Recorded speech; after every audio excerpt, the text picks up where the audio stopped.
Good evening, dear friends. Thank you so much for joining us in this Gnostic lab for practical application. And today, what we will do is that we're going to go over the topic of awakening the consciousness. You see, this week on Tuesday, our lecture was exactly the lecture on the topic of awakening the consciousness.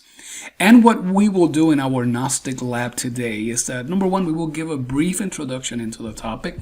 We will certainly encourage you to go back and listen to the lecture as we go in depth into the concept of the consciousness and awakening itself. And after we do that, we will do a brief relaxation of the physical body, and we will do a retrospective exercise. In that retrospective exercise, we will invite you to revisit your day, starting at this very same moment, and then backwards from that moment, and in reverse, so that you can go back and see once again not only the events of the day, but how you reacted in terms of your thought, your sentiments, and your emotions. It's getting that degree of observation, particularly the one that you can do in the privacy of your own home and of your own space, it becomes exceedingly useful. Because when you do this, you can see all of these events of the day, and then there is no need for you to justify anything. All you're doing is contemplating and observing. And the more you can comprehend your reactions, the better you can see the relationship between the external stimulus that invites that particular reaction, the more you start seeing transactions, and the more you start seeing the structure of your psychological aggregates themselves. And it is that level of comprehension what allows you to walk into the space of elimination. So as you very well know, we always like to start with a quote from the great master Psychoanalytic. And he says, "The hour has arrived for us to abandon theories and go directly to that which is practical." And when it comes to the topic of awakening the consciousness, well, certainly we're here listening to this lecture because we have a magnetic center that is active. There is a longing within you that has been perhaps for the last few weeks or the last few decades, inviting you to look for something else, to clarify some doubts, maybe some questions that you have had unanswered for a long time. But when it comes to the topic of awakening the consciousness, even with that magnetic center that is active, there is also an aspect of us that would like to see this happen quickly. And thus, there are some people who will invest vast amounts of money in webinars and seminars, in emotional processing workshops. They will learn dozens, if not hundreds, of positive affirmations that they will recite on a daily basis. And some people will expose themselves to the use of tuning forks and various kinds of yoga, whether it is the ancient practices of hatha yoga or the newest addition to the vast spectrum of yoga, which is called beer yoga, and another one that we saw not too long ago, the angry yoga. You see, because we will go through many efforts and sacrifices just to try to awaken the consciousness, but with a caveat that we want it quick. We would like to see that now. And the most aggressive practice that we have learned about awakening the consciousness is one that seems to take place somewhere in the Far East, where the practitioner receives an incision at the very bottom of the spine, right above the coccyx. And once the bone is exposed, you would excuse the graphic nature of this, the quote-unquote guru would rub the bone with some kind of fabric that is meant to awaken the fire of Kundalini. You see? All of these things are just crazy practices. Anyone who comes around selling the awakening of the consciousness is something that you can do overnight, or over a distance, or over some kind of position of hands, and some kind of tongue-twisting words and incoherent speaking and jumping, those are all lies. The only way that we can awaken the consciousness is by going back and comprehending our own creations, those that have trapped the consciousness itself.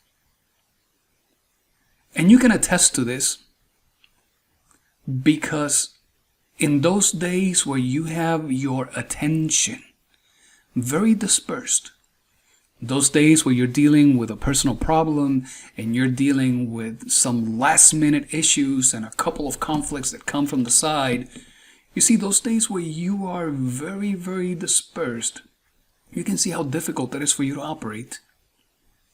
But you also know that whenever you have an opportunity to recluse yourself in solitude and silence, you can become extremely productive. And the same thing happens to the consciousness. If it were not dispersed and trapped within the many different bottles of the ego, our consciousness would be able to manifest itself in its plenitude. So the consideration of awakening the consciousness by a tuning fork or by taking a puff of something or by drinking some magical potion, these are all fallacies. Because we cannot awaken something that is not there. The only way that we could possibly awaken it is by focusing our attention on a particular aggregate, let's say the aggregate of anger, and comprehending how is it that anger comes to manifest. What are the causes and conditions external to us that invite that anger to show up so that when it does, that we can see it. And in the meantime, that we can contemplate how is it that we are thinking before we get angry and at the time when we get angry, so that we can see the difference. So that we can observe our emotions, the ones that we're experiencing before we get angry and the ones that we experience at the moment that we get angry, and from that point forward. And also our habits. How is it that, for example, we can be calm and composed before anger, and the moment that anger comes in, we start grinding teeth, clenching fists. We start throwing daggers with our eyes. We have to be watchful of all that. Because when we have that level of comprehension, we become then empowered enough to invoke of our Divine Mother and work on that elimination. And you see, things were not always like this. The fact is that there was a time in which we were considered kings and queens of nature. But kings and queens from the perspective that we were indeed rulers of our philosophical earth. And at those times, it was very easy to establish direct contact with our spirit, with the innermost. And because of that, we were living in an Edenic condition. You see, we were in paradise. And in that paradise, we know very well that all of the ancient traditions narrate of some type of event in which someone did something that triggered a consequence, and they went from that happiness into deep suffering and misery. We see this in the Mesoamerican culture with Quetzalcoatl. In his case, there was a source of temptation that offered him something to drink. And what he drank at that moment was pulque. Most of you would know that pulque is an alcoholic beverage. And the moment Quetzalcoatl drank of that pulque, he lost his consciousness. He fell asleep. The same thing happened in the story of Moses with the Garden of Eden. Adam and Eve ate of that forbidden fruit. And in their case, they did not fall asleep. But on the other hand, the Spirit of God in the garden had already told them that if you eat of that fruit, you will die. We know that they did not die in the story. But to think that their bodies would have just collapsed and bam, done, would be to take that too literal and miss the essence of the teaching. Because the death that is spoken about in the book of Genesis has to do with losing the senses. That is exactly what happened to them. The moment that happened, they realized that they were naked. And of course, the only way that you can realize that you're naked is because the sense of touch allows you to realize that, yes, you're indeed are naked. Sense of touch became excessively magnified. So all of the ancient traditions tell us the same thing. Things were not always like this. We have done something that has thrown us into the space of what is known as the philosophical curse. To the degree that the great masters, as they speak about transcending beyond life and beyond death, in that realm, after life and after death, all that exists is existence. And at that level of mastery, as they contemplate backwards into the vertical path that we're trying to walk, they see the cycles of life and death as part of the darkness. And this is where we are today. That is why this image on the screen becomes so significant. Because we see a man here within the darkness. But he also is able to see the light. Not only that light taken as a symbolic light of wisdom, but each one of those stars as the kindness and universal compassion of all of the masters waiting to offer him the help that he needs. But they wait because they just cannot interfere. We can ask for patience, like in many cases we do. Life gets difficult. We raise our hands to the heavens and we say, God, give me patience. And somehow things get more difficult. And we do that without realizing that when we're saying, give me patience, what we're asking is for some kind of magical event, some kind of miracle, that next morning when we wake up, that we become the new beacons of patience for humanity. That's what we will like. We fail to realize that the only way to develop patience is by methodically going through adversity. So you say, give me patience, you get adversity. When we get adversity, we complain. When we complain, things get worse. When things get worse, we raise our hands again to the heaven and we say, hey, give me patience. So we keep trying these things that just do not work. And within Gnosis, there is a deep mystery that invites us to look at those dark aspects of ourselves. When we can make an effort of looking back and seeing how is it that we have reacted during the day, all of a sudden we start realizing, I shouldn't have done that. But beyond that, we say, I did that because this is the type of reaction that I have been repeating over and over. And then you start realizing how cruel you can be. Because even with your children, with your spouse, sometimes with our parents, we become very cruel. The moment anyone comes around and interrupts our fantasies, we become very aggressive. And when we look into that very same darkness that we carry within, before long, we find ourselves like that man in the picture. Because as we are contemplating what is happening within our own darkness, we can then see the light of the consciousness. But to do that, we need to have energy to do it.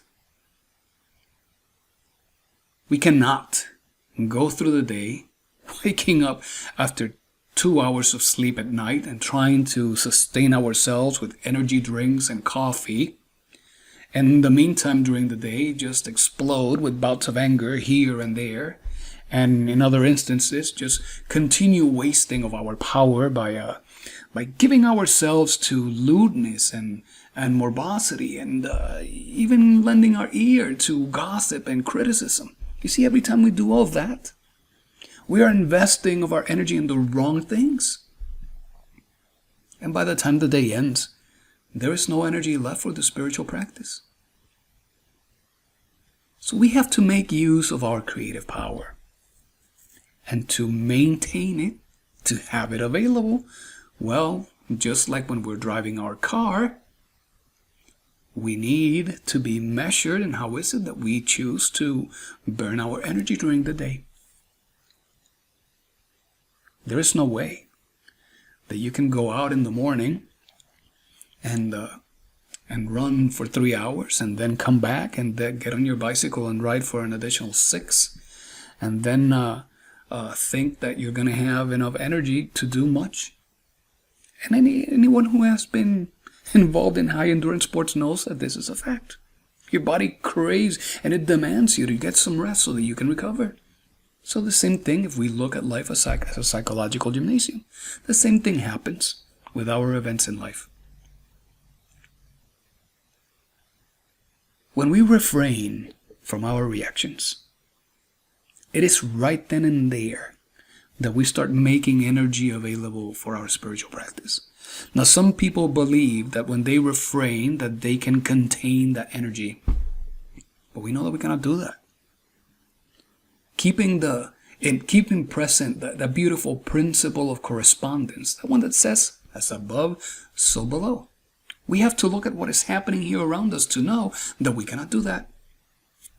Now, you can keep a battery in a drawer in the kitchen to use it later.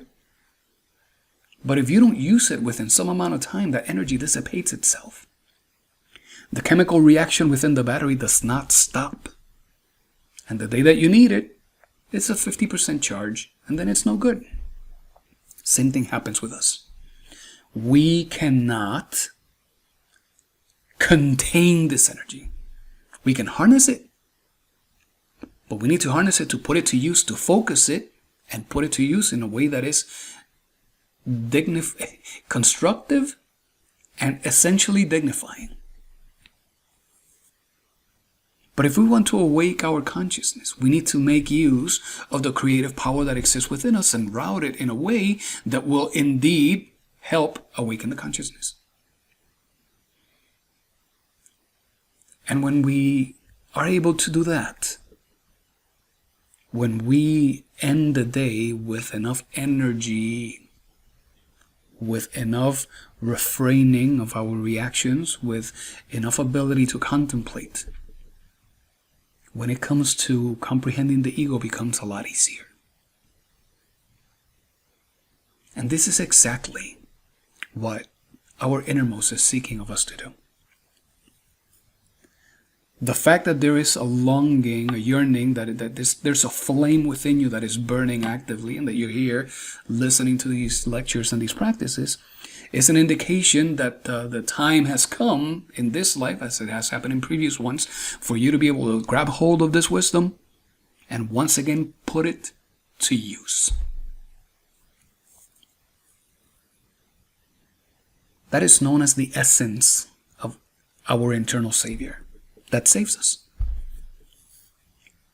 It gives us the opportunity to feel the longing so that we can get the wisdom that is necessary, the doctrine, the teaching, the practices, the exercises, so that we can come and, number one, develop an intellectual culture that can allow us to develop the necessary discipline so that we can apply it, because with that intellectual culture and the discipline, then our willpower starts becoming more strengthened.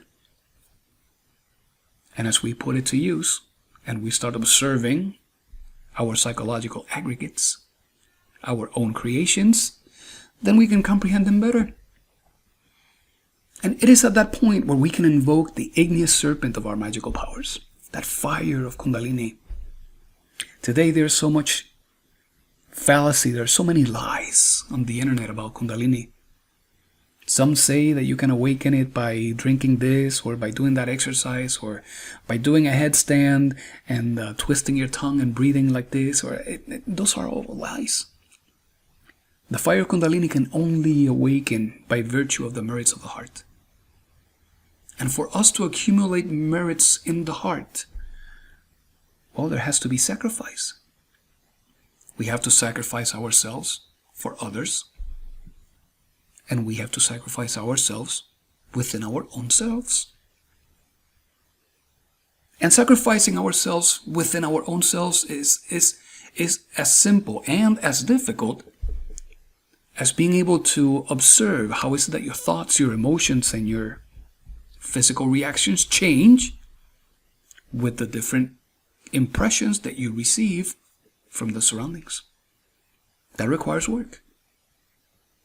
I know that with words it's very simple, but putting it to practice, it's sometimes a challenge. But that is what has to do with that self-sacrifice, that sacrifice that happens within. But we also need to sacrifice for all those around us.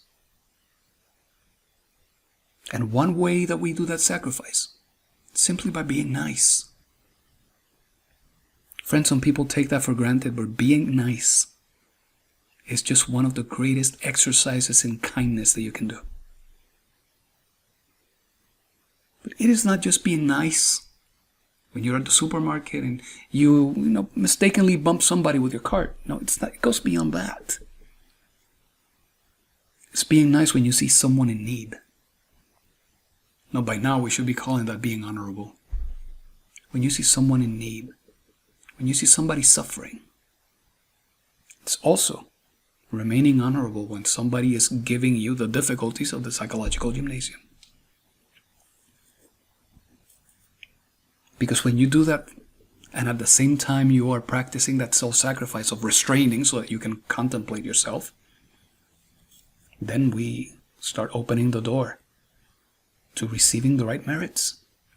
Then we start demonstrating that we are worthy of the virtues, the faculties, the attributes, the powers, the laws, all of those things that make up the solar soul.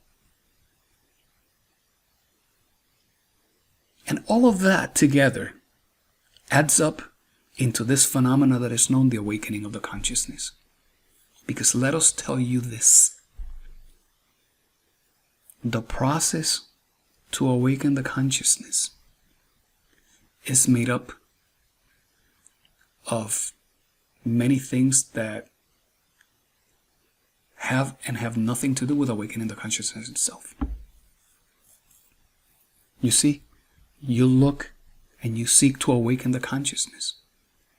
And you do things to awaken the consciousness. But you do them without expecting the consciousness to awaken. Because the moment that you do those things expecting the consciousness to react and awaken, then you start making the same mistake of the person who is wondering if they're humble. Because the moment that you start thinking, if you're humble, the humbleness has been lost.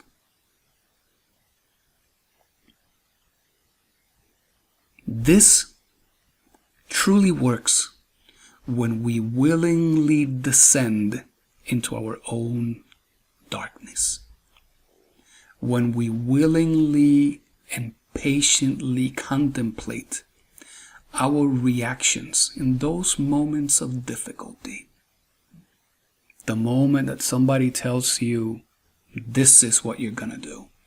And inside you feel that gut reaction that says, who do you think you are to tell me what to do? See, perhaps that may have happened to you sometime.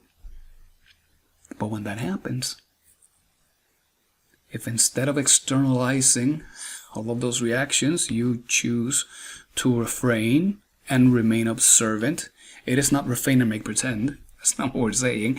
Refrain and remain observant.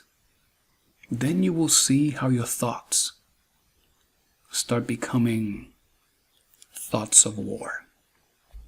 Then you start seeing how your emotion loses all kinds of honorability. Then you start noticing how is it that your physical response starts sending out signals that everyone around you can notice. So when we do this, when we willingly descend into our own darkness, when we observantly watch and contemplate what is happening within us and outside of us, at those moments when we're going through the difficult aspects of life, that is when we start taking steps in the right direction so that we can walk back into that lost Garden of Eden. And you will hear that there are many different ways to walk back into that place of eternal happiness. And there are schools, and there are pseudo-esoteric groups, and there are organizations, and even groups that call themselves religious, that will tell you there are many different ways to get there. But that is a lie. There was one door out of which we got out of that realm of happiness. And it is through that very same door that we need to walk back. And that door has to do with the protection of our creative power. That door has to do with making the constructive use of our sexual libido. Because when we make use of our creative power in ways that are dignifying and creative to the essence, to the consciousness, then not only our attention is routed correctly, but all of our creative power is sent into the right direction. And the invocation to our Divine Mother becomes so much more powerful and effective. And then the elimination of the ego results in the liberation of the consciousness.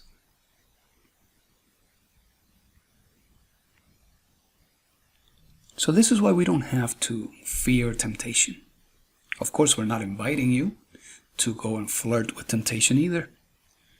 But when temptation comes around, whether it is the temptation to say something back because you feel hurt, or the temptation of indulging in those pleasures of the flesh, or the temptation that has to do with satisfying your ambitions, as we are seeking, things that we do here as fallen human beings, seeking to get a leading edge over everyone else. That is why we are so ambitious.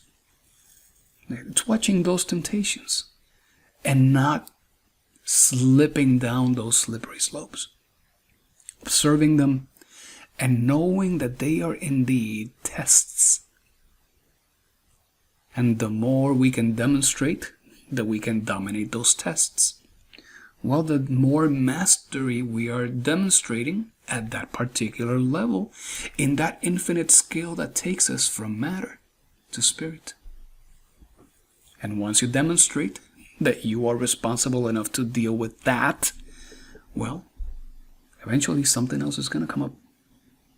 And that something else will be in the way of different opportunities, different environment, different people, different causes, even different conditions. And all of those adds up to a higher level of morality. Perhaps at this level we should say, to a more superior level of being. And this is how you awaken the consciousness. So on Tuesday we spoke about the key of SOL. S stands for the subject, that happens to be you. The O stands for the object. The object is anything that you can perceive through your five senses. And the L is the location. That instant in which you ask yourself, where am I? Why am I here? And you ask yourself that question because so often you have found yourself in the dream state and not even realized it. So you want to make sure that you know at least on which dimension you are. Because you could be in the fifth dimension, going through an unconscious astral experience, and you could turn that around in an instant. So what we will do is that as we go back in this retrospective exercise that we will practice for the next few minutes, let's go back, and as you find that difficult moment today, and let's start taking baby steps. As you find that difficult moment today, contemplate it as the director that is observing the movie and not as one of the actors caught in the drama. And observe, perhaps from a third-person perspective, What were your thoughts before and at that moment? What were your emotions before and at that moment?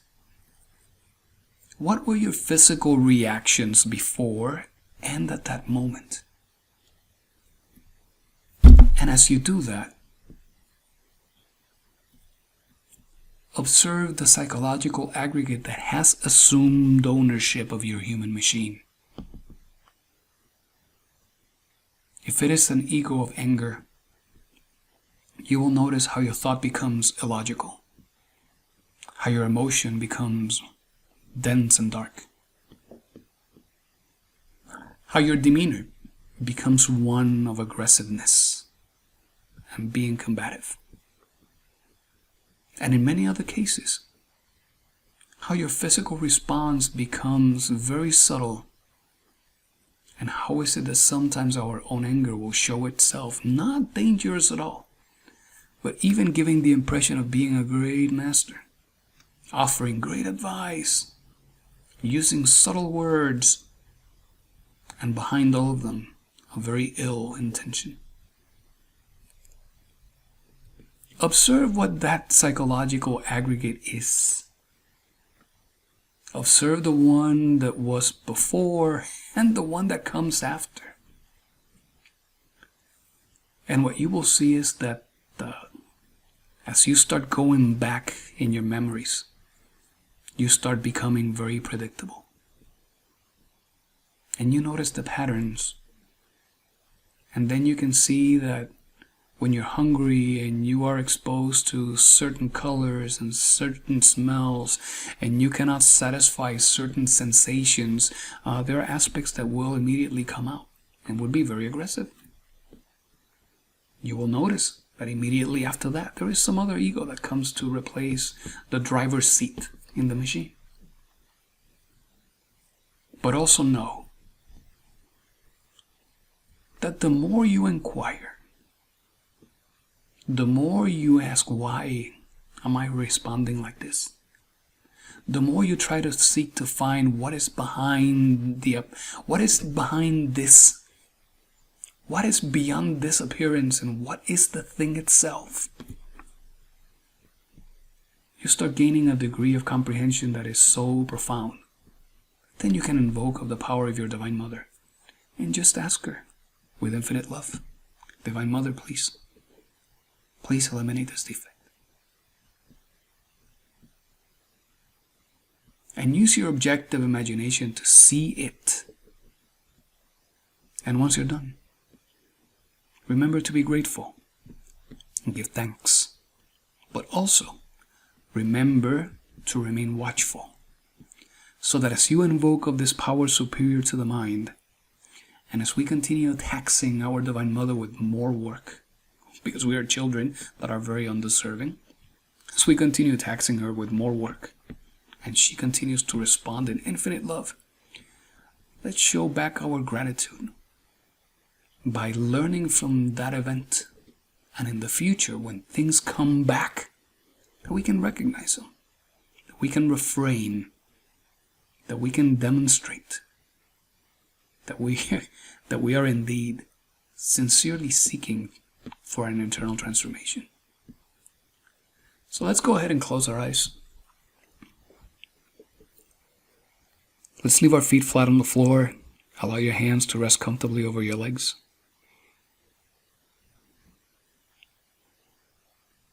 And with your spine straight, let's take a deep breath in 1, 2, 1, 2,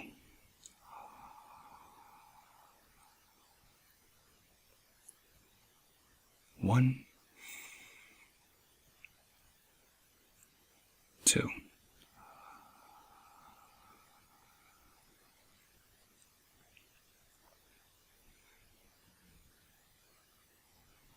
Let's bring to practice an exercise that is done by the great masters when they are seeking to immediately relax their physical bodies. And these are This is called the projection of the pulse. So with our eyes closed, so that we don't get distracted with the environment around us, let's project our pulse directly at the tip of our nose.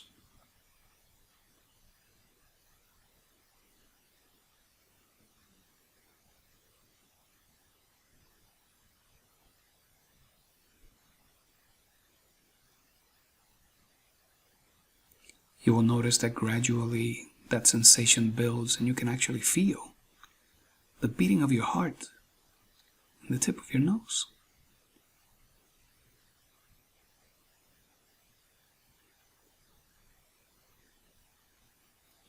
The moment we experience this, we will not identify with it, but we will remain in deep gratitude. Because that experience is a small victory. And let's go ahead and transition that pulsation from the tip of our nose onto our right hand.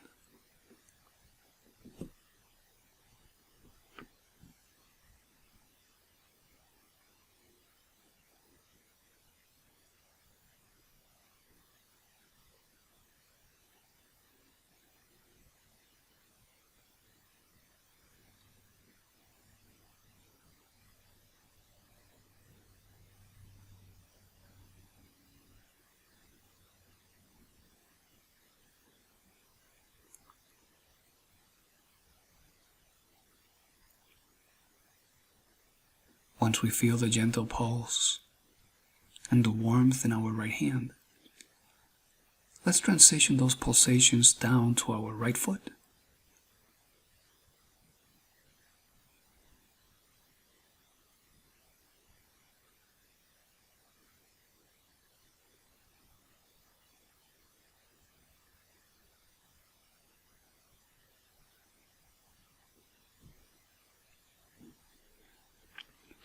And notice how we can do this effortlessly.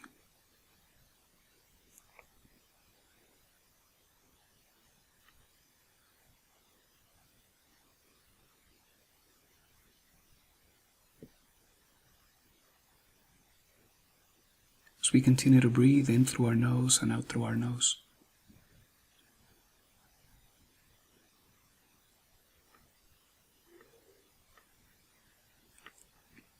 We notice that the inhalations and the exhalations start becoming a little different.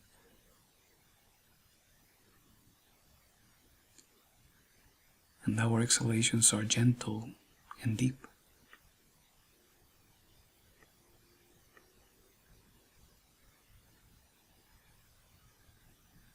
And then gratitude for experiencing those pulsations in our right foot. Then we transition those pulses onto our left foot.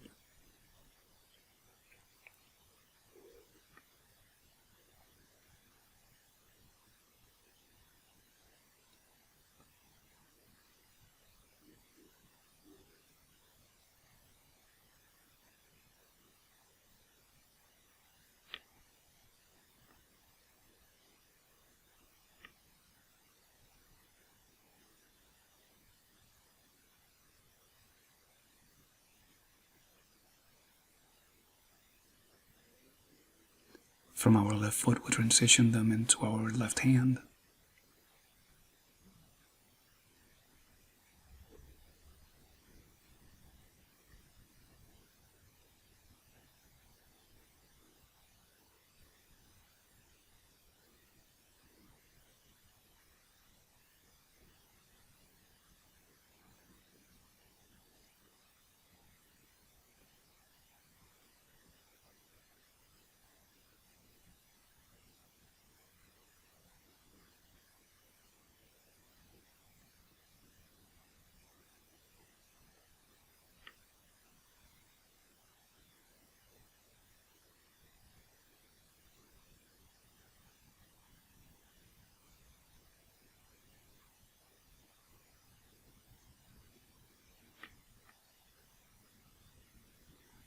From our left hand into our left ear.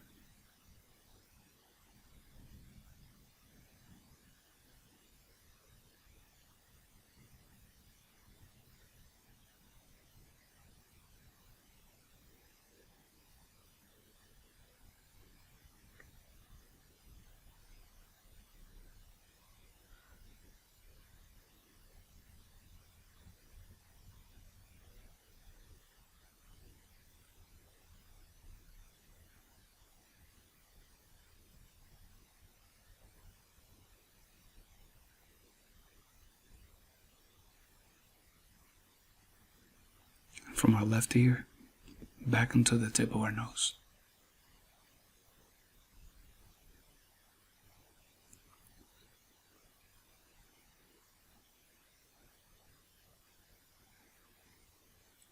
And in this deeper state of relaxation, we say, Divine Father, Father of mine, you who are my true being, you who are my eternal God, we ask of you, we beg of you with our soul and our heart, that you guide us in this exercise of retrospection.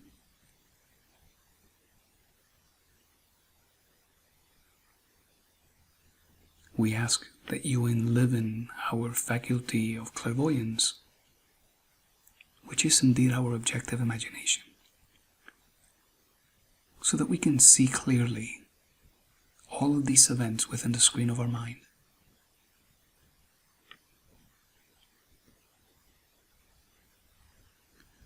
We ask that you give us the necessary inspiration and intuition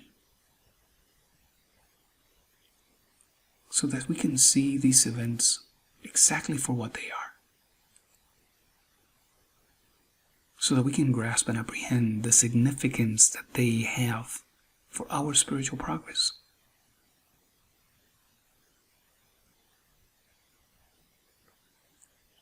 So that we can comprehend without having to rationalize what is the cause behind each one of our moments of suffering.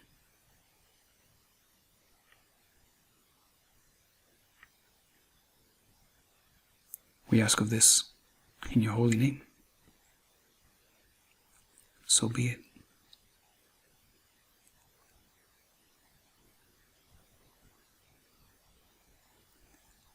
And maintaining this deep state of lassitude,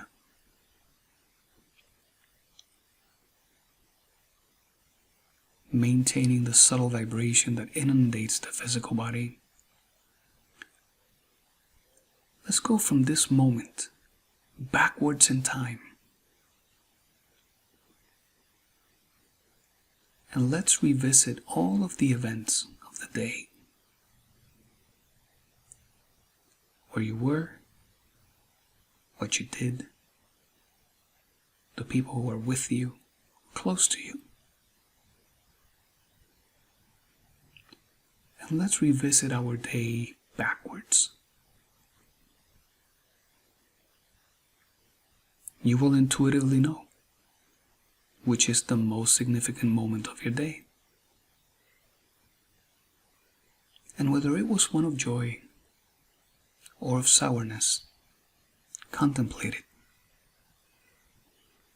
and see how your thinking, your emotions, and your actions were affected.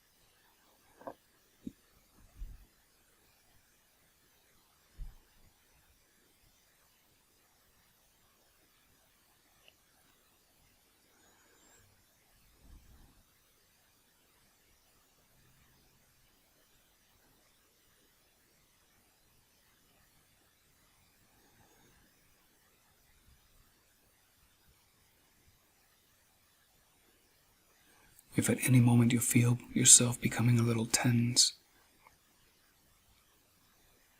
invoke of your innermost and say, Divine Father, invoke for me once again our previous state of relaxation.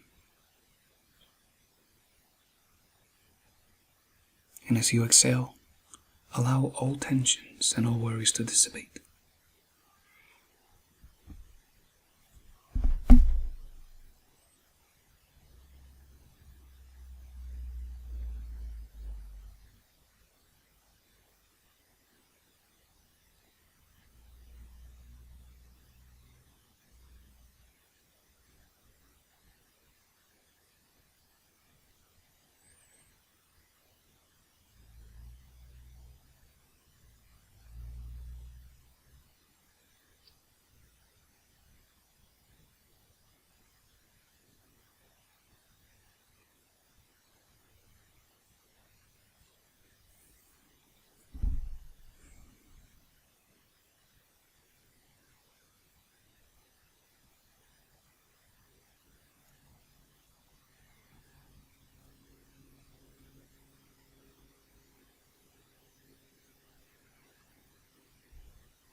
If at any moment you feel that it is difficult to see, or if you feel that it is difficult to retrieve the memories, mentally pause yourself and chant the mantra Raum, Gaum, but chant it mentally.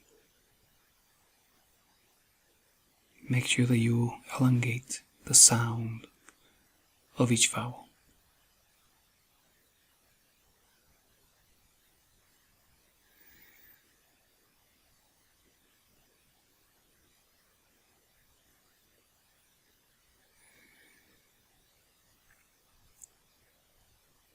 As you mentally chant that mantra, don't force the images, but allow the images to emerge spontaneously from within the subconscious.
As you get to that particular event,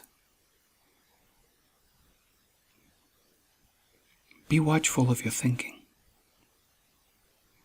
Be observant of your thoughts, of your emotions, and of your actions.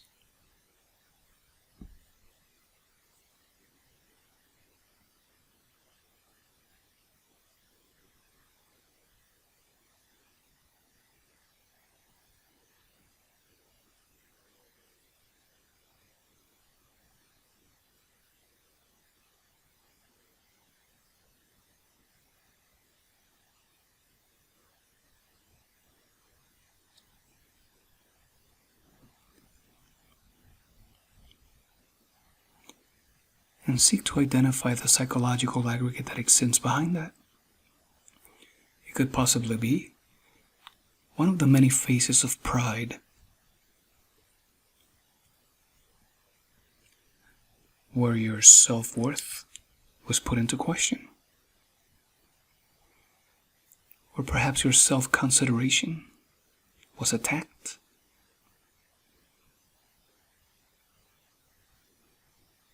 Maybe it was your sense of importance. Or perhaps it was your vanity.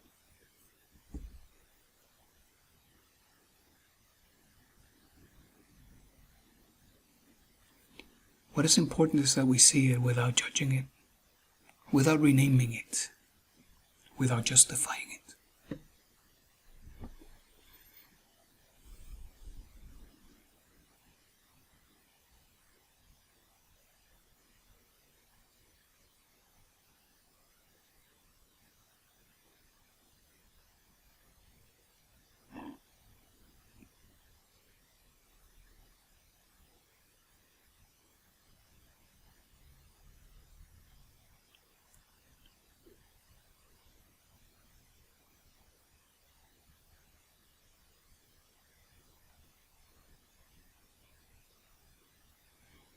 And with that, observe what would have been the virtue that needed to be applied in that moment. Perhaps it was humbleness, kindness, compassion, serenity.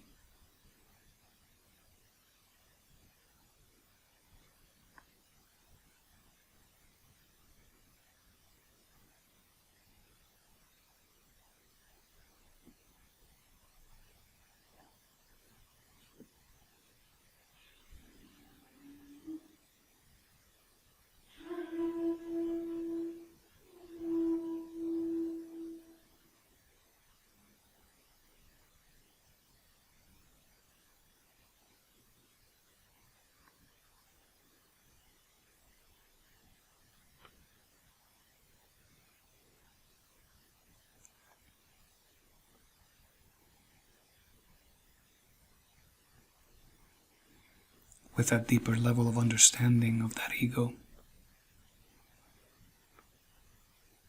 this, just like any other moment, is a good moment to invoke of the help of our Divine Mother.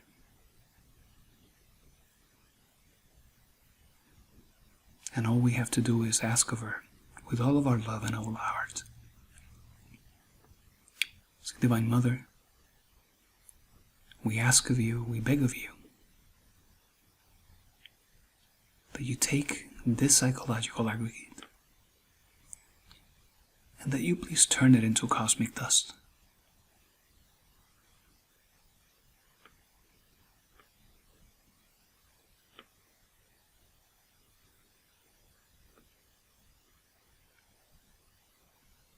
And there is no need to see laser beams or some kind of other aggressive destruction, because our Divine Mother is an expression of infinite love.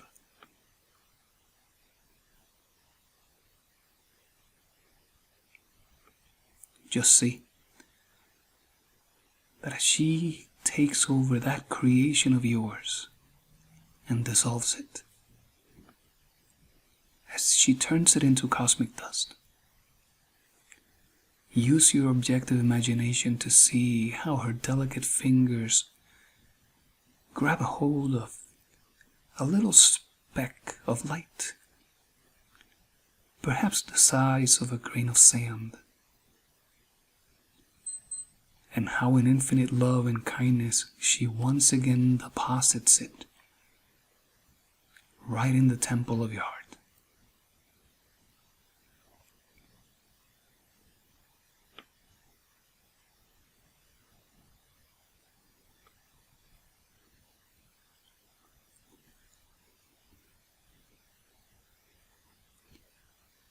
Divine Mother, we give you infinite thanks for the help that you provide us at every moment. We give you infinite thanks for your unsurmountable kindness and your infinite love.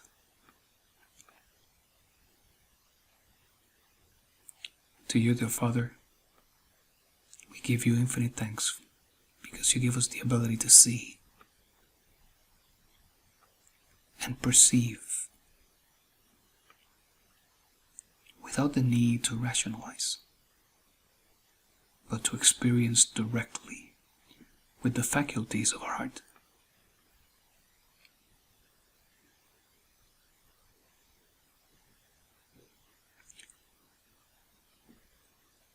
So for the sake of this exercise, let's go ahead and take a deep breath. Wiggle your toes and your fingers, and come back to the awareness of this present moment. So dear friends, this has been our practice today on the awakening of the consciousness. If you were to have any questions, by all means, feel free to post your questions on the screen. Otherwise, thank you very much, dear friends, for being here with us. For all of you, may you have a good night, and may all beings be happy.